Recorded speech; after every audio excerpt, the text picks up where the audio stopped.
Hello everyone and welcome to another Gozasan on the decks with your host Gozasan. This will be part 2 of my free-to-play rant involving just one game, Plants vs. Zombies 2. Now, if you followed my first part of the rant itself, I talked about how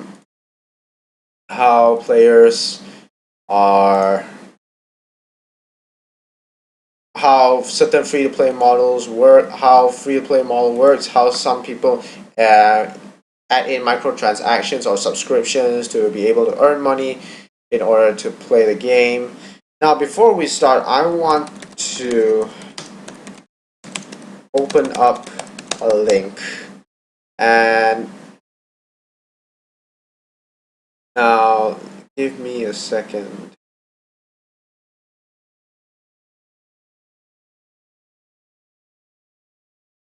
There is here it is. Okay, this is an excellent blog post. How do you review an F2B game? Because if here that it says game reviews have typically served a dual purpose. On the one hand, they perform the same function as a movie or music review. Is this product any good? On the other hand, because games have traditionally been more expensive than other media, gamers tend to place a much greater weight on value, often expressed as the number of hours a game lasts, basically how much bang for their buck they can get in the game. So reviewers also seek to answer the question, is this game worth the amount being asked, and do I get the most bang for my buck in terms of playability in a game? Now, of course, with free-to-play games, there's no such question as bang for your buck, because it essentially everyone is starting from scratch. Everyone can start from scratch because it's free to play. So basically, you start from the beginning, and then as you move on, you start to have these notifications where, oh, you can buy this, you can buy that. We can cut down your time. You can buy this plan. It's much better. You can buy this plan. Technically, it's a bit weaker, but it has certain benefits that you can use it on, and stuff like that. So when these things happen, people have the option of spending money to buy these things, to be able to have these advantages, to be able to try new ways of playing and stuff like that. So the idea here is, how do you review an F2B game, and how do you rate it such that it is fair for everyone? Because it's a free-to-play game, most of the players that download it will probably play it for free, completely free, and without spending money into it. In this case, I'll give an example like Plants vs. Zombies 2, because that has gotten a lot of flack recently for some of the changes it has in the game itself. So we will be focusing a lot on Plants vs. Zombies for today. Now, how do you review a F2B game? The first problem that you experience in trying to review an F2B game is, what is the experience of playing this game? Now, what is the experience of playing this game is like, what kind of game are you playing that is F2P? Are you playing a game where it requires you to come back every day to play? Is it a game where you can come back anytime and it will sit there, right there? All you have to do is just play it, keep on playing it, and stuff like that. So the problem with the reviewer having this notion is that because there are a bunch of different sorts of in-app purchases or microtransaction based things that you can do in the game that could drastically change the experience of how one plays the game. Like, say, if you have ever played Jetpack Joyride by Half Brick Studios, you will know that that game has something called a coin doubler, which for every coin you get double the amount. So basically, you get more money, faster. Of course, you can earn all that money, and generally the money can be spent on upgrades or just for aesthetic purposes like buying different sort of jetpacks just to make you look cool, or costumes and stuff like that. So because of that, if you can buy coins using money, or you can buy a coin doubler, which you only need to buy it once and then you can just get double the money as long as you want.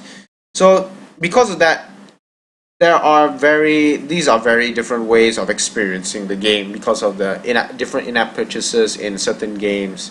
Like in Plants vs Zombies 2, there are 4 types of purchases. One which is consumable, which are the coins. You will buy one off, then you get a bunch of coins. Or you can buy plants, which are usually the plants from the first game, and they differ slightly compared to the existing plants that you get in the game itself. So you are basically like, is this plant better than in general the other plants that we are given? I mean, people can experience that, but even if they don't experience that, technically you can finish the game. I didn't really buy any plants and I could finish the game. But if you buy the other plants, you have a different experience of playing the game. And then you have something called upgrades, which is sort of the pay to win sort of thing. Like, if you pay this amount of money, we'll give you more sun, or if you shovel back your plant, we'll give you more sun back, or you can have an extra plant food slot, or you can have an extra plant slot for every time you play around. So you have 8 slots instead of 7 like most people have. So yeah, and you have packages as well. So you have a plant, an upgrade, and some coins. So the experience changes depending on what people would actually fork out their money to pay, and for compared to people who don't fork out their money and just play the game for free. So the experience of playing the game differs a lot because of that. And so usually the reviews are like, okay, if we are going to review a free-to-play game, we are going to review it such that we are going to follow the usual default thing, which is people play it for free without spending any sort of money at all. You just play it for free and we'll review it from there. I mean, that's a good idea, but that leads to the next problem. The best payment is no payment. Now, if a game is such that it has no necessary thing at all to pay anything, like if some people make a game and they made it free to play, okay, sure, but they make the game so easy, even though it has in-app purchases, that no one ever wants to pay for them, they are at a loss because they spend hours and hours of man hours working at the game. So if they're not getting anything for their game, then obviously that's not a good idea. But of course, there are some games which are just free to play but horrendously monetized, such that people don't want to play those games at all. And no one ever wants to put in money because it's a waste of their time, it's a waste of their effort, it's a waste of their money. And they will also suffer. So where is the butter zone in terms of good IAP settings versus bad IAPs? Where do you draw the line? So what is the ideal area in which, okay, we'll set up the in-app purchases or purchases where you can use microtransactions such that, okay, you get this and you get that and stuff like that. I would put in an example like Team Fortress 2. Let's say you want to buy stuff. Okay, you can buy a backpack expander, which can expand your the amount of items you can take or hold at one time per account. You can buy weapons, but in general weapons drop freely, so you can either buy it now or wait for more weapons. And in general, the weapons have an upside and a downside to them, so they are always balanced to the stock weapons. There's no such thing as pay to win in terms of a specific weapon. Of course, there is pay and annoy in the game, which I feel like, I mean, I'm okay with that. It's fine. I don't really have a problem with that. And also, you can buy money to dress up your characters, sure, or you can buy keys to unlock special things, and it's basically like you're opening like sort of like a card decks in card games like that, and that you may get something very special in those at a certain chance. So in general, you still have the full gameplay experience, but the money can be used to trick out your player to your own to your own play style or your own tastes, or you want to go into. You can also go into trading, which you can actually, if you play your cards right, you can actually earn some money. So in general, that's pretty well done as well. So in general, people do pay money because they have the option of tricking their player out without necessarily breaking the game for everyone, making it unfair. It's completely fine, and because of that, TF2 has been making huge tons loads of money, and no one's really actually making fun of them or making bad comments about them because of that. Because in general, the game is fair. It's fair for everyone. IAPs, the purchases are fair for everyone. It's fine. You don't have to pay. That's fine. If you want to pay, good. That's also fine. Everything is fine. Plants vs. Zombies 2 is also pretty good. It's harder compared to the first game, but of course you have to make it hard, slightly tougher, because it is a sequel. And also, if you are putting up a free-to-play game, there must be a way for you to earn money but still being able to solve the puzzles without any money involved. I'm actually trying to see whether I can solve most of the puzzles in Plants vs. Zombies 2 without actually spending money on power-ups, just using plant food or not using any special sort of plants from the store. And so far I'm doing pretty well. It's getting there. I don't really need to pay for any power-ups, which is fine. And also, another way, they are actually charging coins, not really necessarily money, but they are also charging for pinata parties, and also recently they've been testing out charging for lawnmowers, and that's how this came up. Now, I mean, EA removed lawnmowers from Plants vs. Zombies 2 and is making you pay for each of them every time. I'm whining about it. The TLDR. Too long didn't read. So basically, you can tell that this guy is pretty cheesed off, probably because he doesn't really have a lot of money that he plays as well. So I can understand that he's angry in general, but even though you spend money like trying to replenish your lawnmowers, so far I have been doing quite well on not losing any lawnmowers in any of the challenge levels yet. So technically you don't really have like a time limit to play this game, so even if you lose lawnmowers, you can still try another strategy, albeit of course you don't have your lawnmowers with you. So you just have to learn and understand how other people play, such they don't lose any lawnmowers and they don't really have to spend money doing any sort of thing that will make them spend money.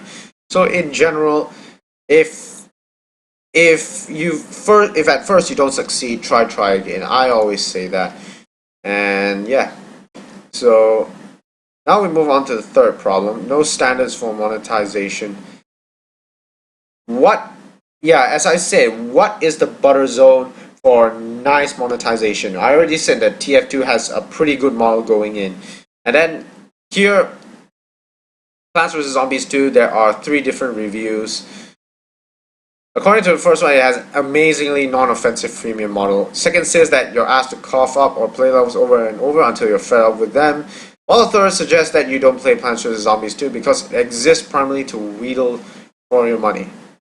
Even though all three reviewers seem to have adopted the position of the non-payer, we've ended up with 3 reviews of the same game, scoring 100%, 70%, and 40% respectively to each review, based largely on how offensive they found the same monetization model, or more to the point, the experience getting around the monetization model. All 3 of them played the game similarly, but because these monetization models are so new and vary so much from game to game, everyone has a different understanding of what it means to be offensively monetized. So a review may only be providing useful information if you happen to have the same taste in games and the same standards of monetization as the reviewer. Let me explain something. Now, okay, wait. Okay, let me open this link in new tabs. So this is 1, this is 2, and this is 3.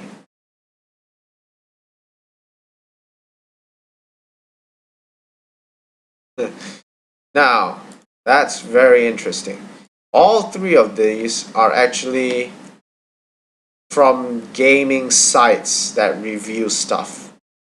Here this is completely unoffensive freemium model, but some people are still complaining.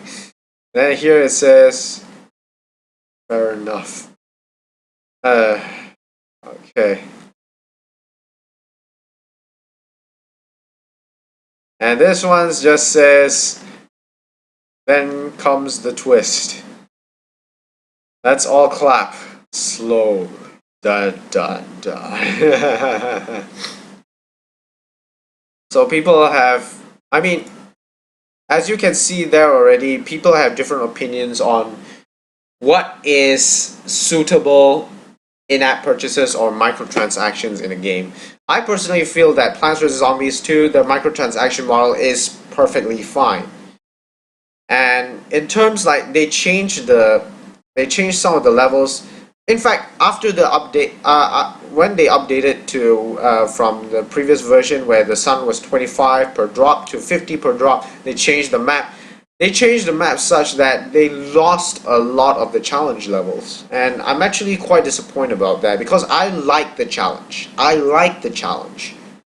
Though some people have really hated the challenge because it's a grind, it is monotonous, it's basically they want mindless fun. They do not want to think, they just want to go ahead. I mean that's your case, then spend some money, I guess, but in terms of PVZ2, it's pretty fair. I find it pretty fair. It's fine. Free to play, it's fine for me. So that's my take on it. Of course, some of you may have different takes, like, oh, it's Plants vs Zombies 2, the freemium model is terrible. Don't play it at all. But I feel like Plants vs Zombies 2 is one of the best games that are out there and everyone should play. So you see there's a difference there. So if you have the same tastes, if you have a specific taste in games, like I personally prefer strategy, puzzles, shooters.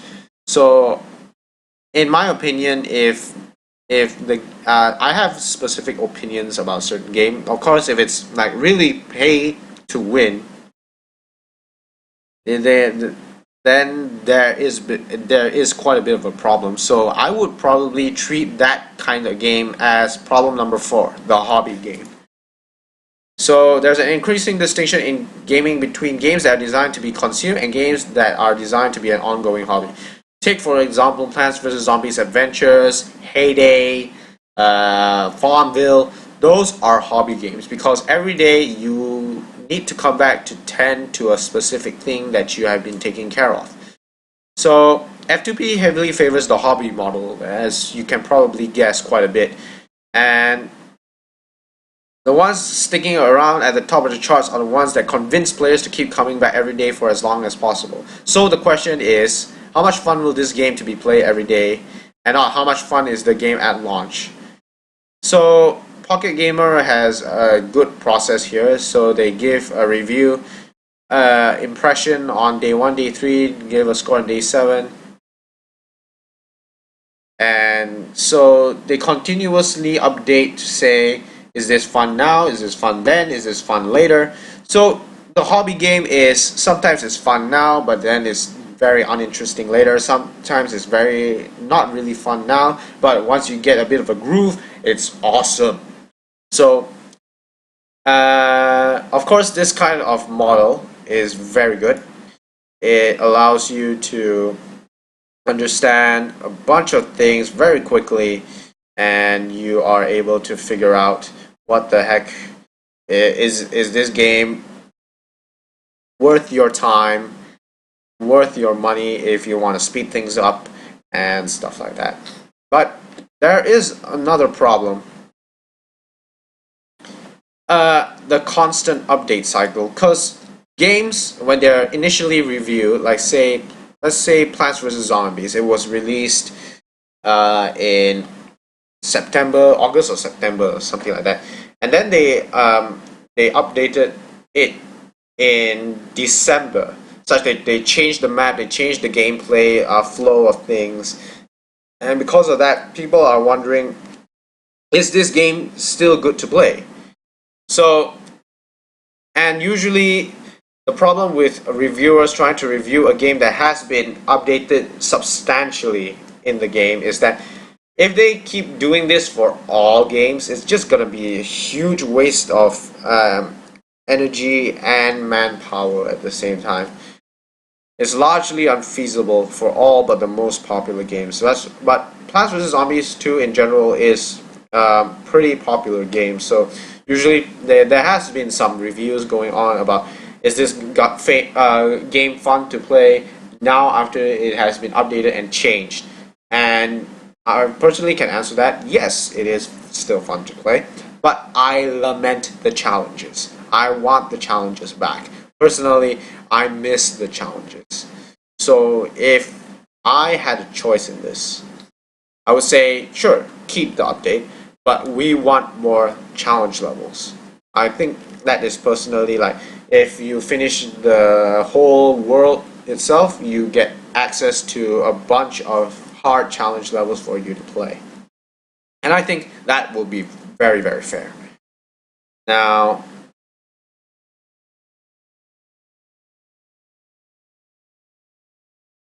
of course, most of what has been covered right now is the idea of game experience. The first part of what I introduced as a dual purpose of game reviews. So the other part is value, and value is a strange concept now. We used to talk in terms of $50, $60 being asked from the gamer before they could play it. And often references were made to game lengths, as if the reason that games were several times the price of a movie is that experience lasted several times longer. But it might have been such a seen as a good justification for the price, regardless. But now it's common to see free endless games where you can optionally pay to play less. So nowadays we have games which are free, but they are always on the ongoing update cycle, and they have specific ways in which they charge people to change their gameplay style or their experience to the game. And because of these payments, that affects how long they will stay on the game, or how it will affect their experience on the game such that they will stay on. So if you are playing free to play, maybe you might think, if some people would think that I didn't spend a lot of money, probably it wouldn't be worth my time, I guess. I mean, I believe in trying it out fully for as long as I can before I make a decision on whether or not to pay. And that has actually influenced my decision on paying for the squash and jalapeno for Plants vs Zombies 2. Especially when they had like the 5 days of Festivus, and I got to get those plants at a cheaper rate because I wanted to support the game. I love the game. I love the game such that it makes you think, and if a strategy works out and you succeed, yeah, awesome. But now, of course, if it's free to play, some people might think that, oh, because I'm not gonna, I have to spend money in order to get some certain amount of stuff, I'm not gonna get a lot of fun out of this. I mean, you're playing a free game. Of course, you're going to get some fun out of it. But of course, they might think that because it's not a lot of money I have to spend, it's a free game, I won't get a lot of time. I won't need to spend a lot of time, or I don't need to be too interested in the game. And that's probably how some people think nowadays. So they think that if a game is pay to play, they think that, oh, it must be a good game. And if a game is free to play, they may think, oh, it's not really that good a game probably, and stuff like that. But I think Plants vs Zombies 2 was meticulously crafted, even though it's a free to play game, and I would support the game. I would really support the game. And now we talk about one more problem in reviewing a free to play game, and that's pointless to talk about value for money for the majority of people playing F2P games, because they have no intention of spending any money on them. But for those that do, reviewers have a problem. Because of the focus on non-players, most reviewers see any kind of very, very tough paywall as inherently negative. For the non-paying players, everything you can buy in the game should either have a way to earn it through playing and or be completely unessential. As I said, TF2. You can earn your guns, and if you pay a bit, you can earn hats, cosmetics, da da da da da da da da da.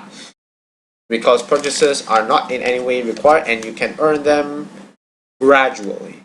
So you can still have a complete and fun experience without spending a cent.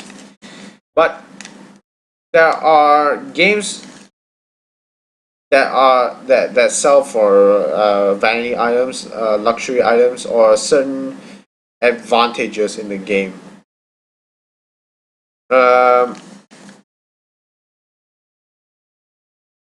Which are by definition, of course, if you spend money for virtual items, I mean, you can't really grasp it. You're not really gonna use it in real life much.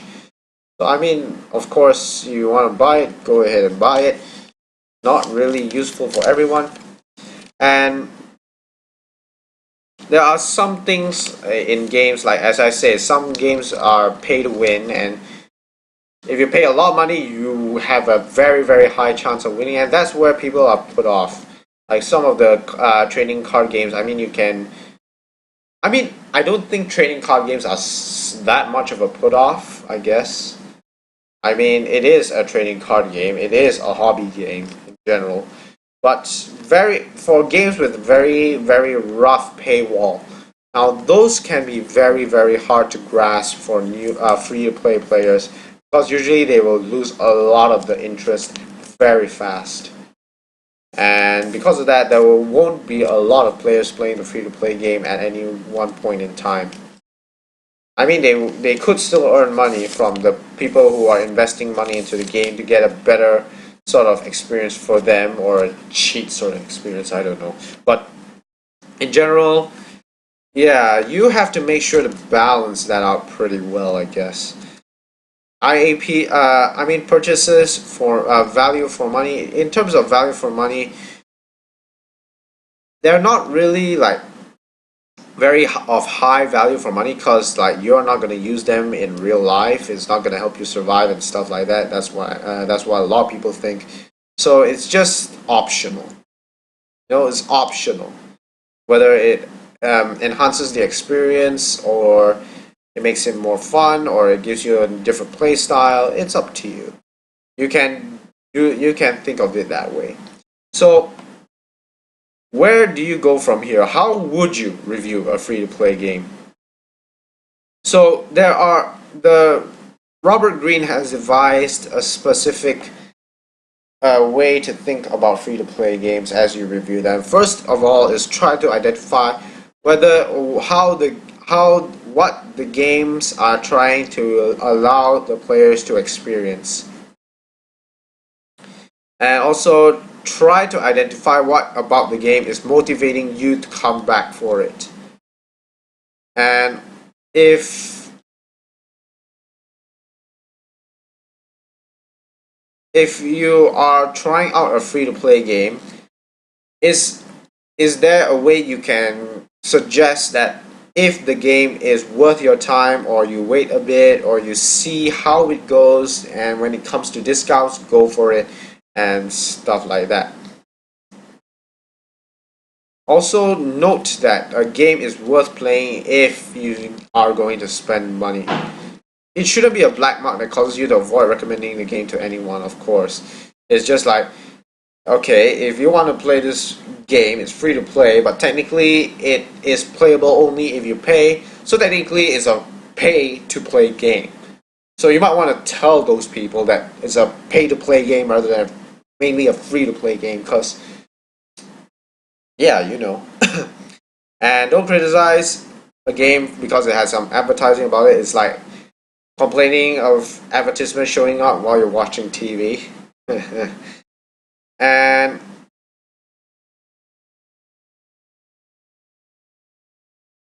usually it's better to review a game after it has come out for a while.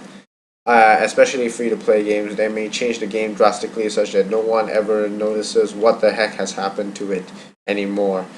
So yeah, I mean, you can read this by yourself. Just go ahead and read through this and figure out like what you think is the best idea and stuff like that. I will post a few links on certain information about how about my thoughts that I used in the game itself to lead up to this video. But I want to show you one more thing. Now, in BBC News, they say Plants vs Zombies drops in-app fee, which is like they want, as I said, they wanted to charge money to replenish the lawnmowers. Now, in a statement to Tech News site Ars Technica, a spokesman for PopCap said, "We're always testing new features in Plants vs Zombies 2. The lawnmower feature, noted by some players, was part of a small-scale test and is now over." And so has removed the charges for the lawnmowers. And because some people were still a bit disturbed by all that, but one user commenting on gaming website GameZone thinks players of free-to-play games should stop complaining about in-app purchases. The mentality nowadays is that if they couldn't purchase any IAPs, they wouldn't be able to complete the game. The only reason you can't finish Plants vs Zombies 2 is because of a lack of skill, not a lack of depth of your own wallets.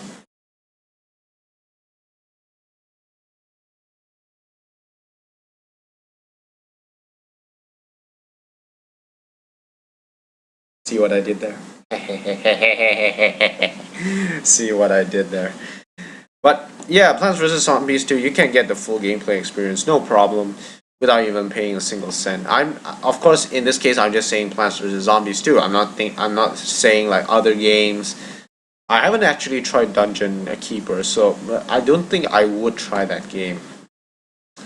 So yeah, I can't say anything about other games, but I can definitely say that Plants vs Zombies 2 is one of the most fair free-to-play games you will ever play. And so yeah, so guys, that is the end of my rant.